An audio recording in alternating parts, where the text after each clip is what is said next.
Hello, my name is Erik Börjesson, and I'm a line solution manager as well as a food technologist at Tetericard Processing Systems, where I have been working for 7 years. Today, I would like to give you a very warm welcome to this short webcast about hummus, which we'll soon discover is the perfect product to meet many of the current market trends. In addition, we will deep dive into how the choices you make during hummus processing affects things like production planning, end product quality, as well as end product shelf life and distribution. In the first point on today's agenda, we'll touch upon the preferences of the modern consumers, which naturally is directly mirrored by the current market trends. Secondly, we'll take a look at what hummus is, how it is made, and what key processing steps that are necessary to obtain a great end product. In the last point, we will take a look on the many different ways that hummus can be made and how the choice you make affects the properties of the end product. So, it's time to get started. Consumers of the day, they are looking for convenient products which can bridge the gap between health and indulgence. Their personal health agenda is in constant evolution and is often a factor of age as well as lifestyle. In addition, the hectic lifestyles of today have really impacted how, what, but also the frequency of what we consume. Snacking has evolved from occurring only between meals to, today, sometimes even replacing them. To meet the consumer's growing appetite for healthy snacks, food and drink brands are really blurring the boundaries between snacks and products that were traditionally designed to be eaten only at the dinner table. These trends, stated on this slide, were identified in a 2019 analysis of consumer preferences. Let's look at healthy choices first, the aspiration for longevity and naturalness. Consumers are always looking for new ways to reach balance as well as better health, and plant-based products are really on the rise to meet this demand. People are taking care of themselves by consuming more plant-based. Or, as some choose to express it, it's really common sense eating. Planetary health also will be considered of equal importance as human health, as consumers started to show concern for the health of the planet to the same extent as their own health. Regarding convenience and experience, well, these are largely connected to the trends of healthy snacking we just talked about. Consumers are willing to allow for a well-prepared, nutrient-rich snack to replace a regular meal, as long as the taste is there to support it. Actually, hummus tick all these boxes, being a plant-based food rich in protein, fibers, vitamins, minerals, and also low in polyunsaturated fat. In 2018, Market Research Future prepared a report on the global hummus market. Their forecast shows a strong annual growth rate of nearly 13% up to 2027. The pie chart shows the main hummus markets in the world, and as we can see, the US and Canada are the largest markets with a combined value of $1.4 billion in 2018. Now, I would like to take a deep dive into the industrial processes used for making hummus and reveal how these can be altered to achieve your perfect product. Let's first take a look at what hummus is made of and what ingredients that are needed in order to make it. Hummus is a thick paste or spread, and it is traditionally made from cooked, ground chickpeas. Now these are called garbanzo beans in the US. Another ingredient is tahina, which is a sesame paste, and commonly olive oil, lemon, salt, as well as garlic are added. Hummus can be served as an appetizer or dip, as a side dish to chicken, fish or falafel, or being a part of a meze. It could also be served as a full meal together with pita bread. Hummus is often garnished with, for example, paprika, parsley, or pieces of olives. In recent years, hummus bars have been springing up in parts of Europe as well as North America, where local artisans make their own fresh hummus for sale in a variety of flavors. Hummus has really become a trendy food product, ticking all the right boxes for vegans as well as vegetarians. The making of hummus on an industrial scale includes similar steps as when you do it at home in the kitchen. The first step is the soaking of the chickpeas. which industrially is done in soaking tanks. After the soaking water is drained off, the chickpeas are transferred into a high-shear mixer. In the high-shear mixer, the whole chickpeas are heated and mixed into a smooth paste. After the mixing, the other ingredients, like tahina, salt and lemon juice, are added. A final mixing step in high-shear mode determines the final hummus quality. Is all hummus the same then? Well, not really. Let's start with the 4 quality parameters which have been identified for hummus. By looking at these parameters, we can understand what type of hummus the consumer is looking for. Then we can design a processing solution accordingly. At Tetra Pak, we have developed an analytical method with which we can analyze a sample to understand how we should adjust the process parameters to fulfill the exact right quality. The smoothness and coarseness parameter is defined by particle concentration, which is affecting the mouthfeel. As an example, hummus in the Middle East is very smooth with a low percentage of particles, while some hummus from Europe and US can contain quite high particle levels. Those would then be defined as coarse. The other parameter, or hardness of the hummus, is defined by the firmness. And that is a very important factor because that affects the spreadability of the product as well as the very important dipability. As a next step, we need to understand if the product should contain pieces, maybe pieces of olives, since this will have an impact on the processing solution. And last but not least, the desired shelf life of the product is determined by the presence or absence of preservatives in the recipe. That needs to be combined then with the selected heat treatment for this specific process. So, if a prolonged shelf life without preservatives is desired, then we need to add an industrial heating step to the previous line setup. The heating step can be optimized to prolong the shelf life either for chill distribution, that would be a pasteurization kind of heat treatment, or for ambient distribution, and then we need ultra-high temperatures. In addition, a choice needs to be made whether you should go for a continuous or a batch type of heating solution.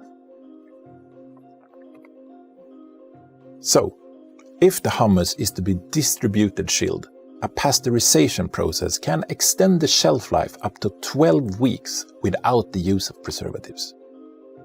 Pasteurization can be done in batch or through a continuous heat exchanger with an external holding cell. The challenge with batch pasteurization is the ability to control temperature in the entire batch, and therefore it is difficult to show that all the product in the batch have been sufficiently pasteurized. In a continuous pasteurization, processing temperature as well as holding time is well controlled in an external holding cell. That is really securing that every part of the product has obtained the same heat treatment. Continuous pasteurization is also done in a closed system with a controlled transfer to the filling machine. And this is important because that reduces the risk of recontamination in this step. If you want to achieve a long shelf life at room temperature instead, you need a UHT treatment. Another option is to go for a retort process where the product is heat treated inside the package. So, to summarize, in order to find a suitable line concept, the desired shelf life of the product needs to be discussed and agreed upon. If an increased shelf life is desired, the options are either preservatives or heat treatment. The table, currently visible, summarizes our discussion so far. Controlled heat treatment of hummus can partially inactivate or completely destroy bacteria to improve shelf life as well as food safety. The difference between pasteurization and sterilization is only a question of temperature and time. From this discussion, it is clear that several options are possible in order to make high-quality hummus. Let's now investigate how the actual production concept looks like. This is our batch production concept. This is actually all you need to make hummus. The Tetra Pak high-share mixer is perfectly capable of handling all the necessary steps for hummus manufacturing in one single unit. This includes heating, mixing, as well as grinding. The product can be released warm from the mixer for hot filling, or it can be cooled using a combination of vacuum cooling together with a cooling jacket to obtain the desired filling temperature. Longer shelf lives can be achieved by the addition of preservatives in this setup. It is worth noting, though, that the deep cooling of an entire batch will take several hours. Thus, if filling at much lower temperatures are preferred, we need to take a look at the next concept. This is our concept for batch production combined with the external recirculation cooling. And this setup aims at removing some of the drawbacks of the pure batch process, which is present for recipes without preservatives. In this concept, the hummus is pasteurized in an external holding cell, but it's also combined with an external recirculation cooling, which, if you combine that with high hygienic filling, makes the concept very suitable for producers desiring the increased shelf life given by pasteurization and cold filling, but with capacities that make it difficult to motivate a continuous pasteurization line. If you have an ongoing retort production, the batch concept can also be combined with the retort process. Here, the entire legal heat treatment takes place inside the package after filling, so the pre-process is really only about achieving a product quality suitable for the retort process. The end product will have quite different appearance compared to fresh hummus dough, and the intention of retorted products are often to be used as a base for further preparation. If an increased production capacity as well as chill distribution is desired, our continuous pasteurization concept is recommended. A continuous line concept gives the highest degree of control over the heating, and thereby the heating and cooling can be tailored to suit certain product types, including recipes containing particles. The type of heat exchanger recommended will depend on product demands. But a scraped surface heat exchanger will generate the possibility of deep cooling of all recipes, also including products containing particles. If you desire a prolonged shelf life as well as ambient distribution, we need to explore our aseptic continuous line concept. Here we are providing ultra-high temperatures or UHT treatment of high viscous products. The type of heat exchanger recommended is again dependent on product demands, but it can be of a coiled heat exchanger type, and that has advantages in terms of both maintenance and product losses. You also need an aseptic buffer here before the filler in order to avoid recontamination in this step. And this aseptic buffer also enables filling at ambient temperatures, thereby removing the need for deep cooling of the product. And last but not least, aseptic processing also unlocks the possibility of aseptic filling into Tetra Pak carton packages. So, by combining our expertise in mixing as well as in heating, we can provide a scalable concept.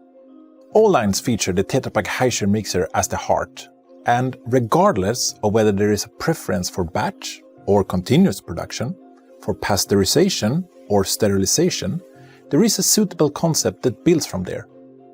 But what about filling? Let's start with our integrated batch packaging lines. For batch filling and retort production, Tetericard is the first retortable carton package designed for shelf-stable products traditionally filled in cans, glass jars or pouches. Tetericard offers benefits along the entire value chain, being cost-efficient with strong environmental performance and added convenience. But we also offer integrated continuous packaging lines for different customer needs. The Tetra Pak A1 for Tetra Fino as well as Tetra Classic gives high capacity with low operator requirement, while the Tetra Pak A3 Compact Flex comprises the new generation of high-performance aseptic carton packaging lines. Designed to offer production flexibility, it gives easy conversion of several sizes of the Tetra Brick aseptic packaging family. Tetra Pak offers the widest portfolio of carton packages suitable for the hummus application. The right package will help you stand out on the shelf and to be competitive. And when it comes to consumer convenience, we can offer single-serve packages for ambient distribution. Examples are the Tetra Classic Aseptic in 65 ml size, as well as the Tetra Fino Aseptic in 70 ml size. In addition, the Tetra Brick packaging family is available in several sizes and is therefore flexible enough to be an option for consumers as well as supply chain. So, we have now reached the final slide of this presentation, and I hope you have found this session interesting and useful. To summarize what I have shared, changing lifestyles are challenging traditional consumption occasions, with 73% of consumers snacking and skipping mealtimes, especially breakfast, all creating alternative opportunities for on-the-go consumption. The strongest growth in the category is at the high end. Consumers are particularly prepared to pay more for natural products that promote good health. Therefore, product innovation along with the right process is key to success. Modern consumers constantly crave new ways to meet their needs and will readily turn to try new products with great taste experiences. Please don't hesitate to get in touch with us at Tetra Pak. Then we can explore how we can increase your presence in the hummus market together. Thank you so much for listening. Goodbye for today.